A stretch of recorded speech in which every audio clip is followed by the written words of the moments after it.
Galaxy S26 has two versions, the global version with an Exynos chipset and the North American and China versions sporting Snapdragon. Historically, the Snapdragon chipset is more power efficient, but we still don't know if this is the case this year or not. I am Mo, a scientist and university professor, and I'm going to do a through test for not only performance, but also power efficiency, heating, standby, and everything you can imagine. I charged both phones to 100%, put a 5G SIM card in them from the same network, and for now, they are connected to the same Wi-Fi network too, but I'll disconnect that later.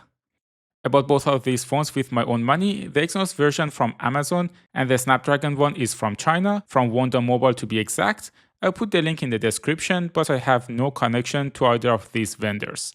The first test I conducted was to run the Geekbench benchmark. Geekbench is a well-known benchmark that checks CPU performance. The Exynos 2600 has 10 cores, while the Snapdragon 8 Elite Generation 5 Galaxy Edition has 8. The Snapdragon has 2 Orion Prime cores, which go up to around 4.6 GHz, while Exynos has one C1 Ultra core that goes up to around 3.8 GHz. That's probably why, in single core, the Snapdragon gets a better score, around 3700, which is around 17% better than the Exynos. In multi-core, since the Exynos has more cores, the result is closer. The Snapdragon only did about 2% better, which can be within the margin of error. Then I ran the 3D Mark Wildlife Extreme test. This one checks the 3D gaming performance of the chipsets. Is Eclipse 960, which is AMD RDNA based, and Snapdragon is using the Adreno 840. In 3D Mark Wildlife Extreme, the Exynos got 42.7 frames on average, while the Snapdragon got 46.6 frames on average, an 8% improvement. The third and final performance test I did was AnTuTu. AnTuTu tests a lot more than the other two benchmarks, and it's quite holistic. Here too, the Snapdragon got a better score. It reached 3.7 million, which is around 16% better than the Exynos. So to summarize performance, in all benchmarks, the Snapdragon scored better than the Exynos, roughly around 10% better overall. But honestly for me, at this point, performance is not the most important thing, rather I care about efficiency. To test that, I ran multiple tests, starting with YouTube Shorts for an hour. I disconnected both phones from Wi-Fi since most people care about cellular battery anyway. If you're at home and have Wi-Fi, chances are you can just top up your phone. Both phones had the same brightness level, and I made sure of it with a lux meter. They are both running One UI 8.5 and already got the latest March update. I'm also running the app that I wrote to measure battery life, temperature, and power consumption.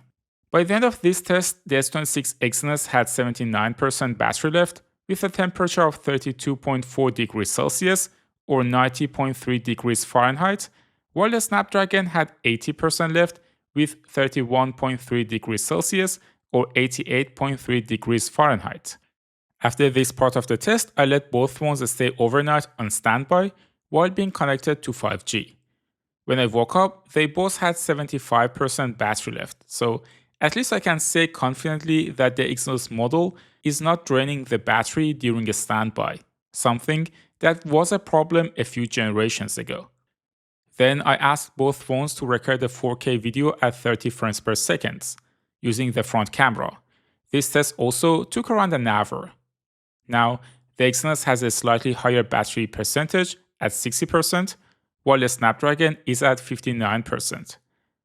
Also temperature-wise, the Snapdragon is about 1 degree Celsius hotter. You probably already know that different chipsets can result in different image processing, since the ISP of the chipset is responsible for part of it. For the next part, I went out to take some pictures. Here, the Exynos is a bit brighter and more vivid, something we have often seen historically in Exynos photos. I took this picture the night before, and the only difference I see is that the Exynos made the sky a bit more gray and Snapdragon a bit more blue. Zooming in, there are more differences though. The Snapdragon retains details a bit better, while Exynos is trying to smooth things and is doing more denoising. Going back to daylight and 3x zoom, apart from color processing here and there, the pictures are overall very close.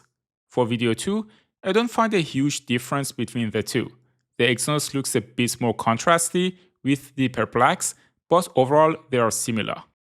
After I came back, they both lost a couple of percent, and then I put both ones to play a simple game that I wrote where an evil box is shooting other boxes.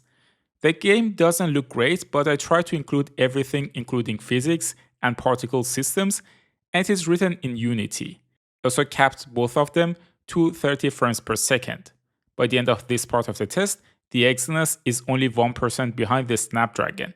Now Exynos is at 39%, while the Snapdragon is at 40%.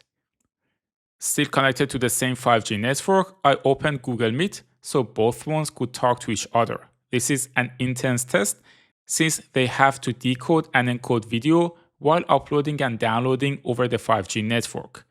I ran the test for an hour and now the Exynos is behind the Snapdragon by 4%.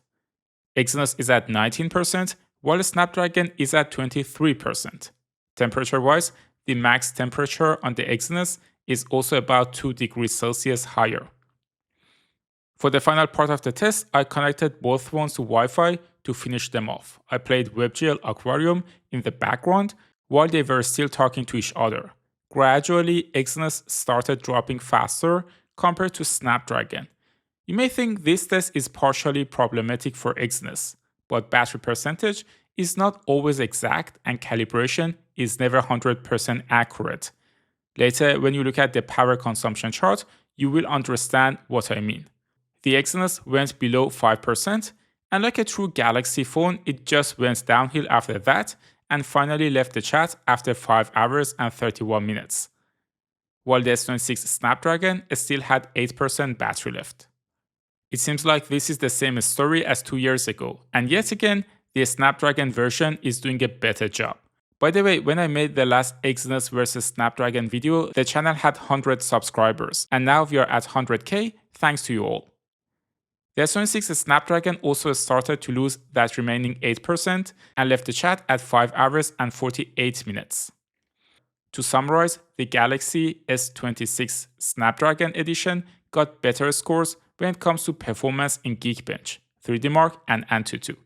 When it comes to temperature, as you can see in this chart, on average, the Snapdragon version was around 1 degree Celsius cooler throughout the test.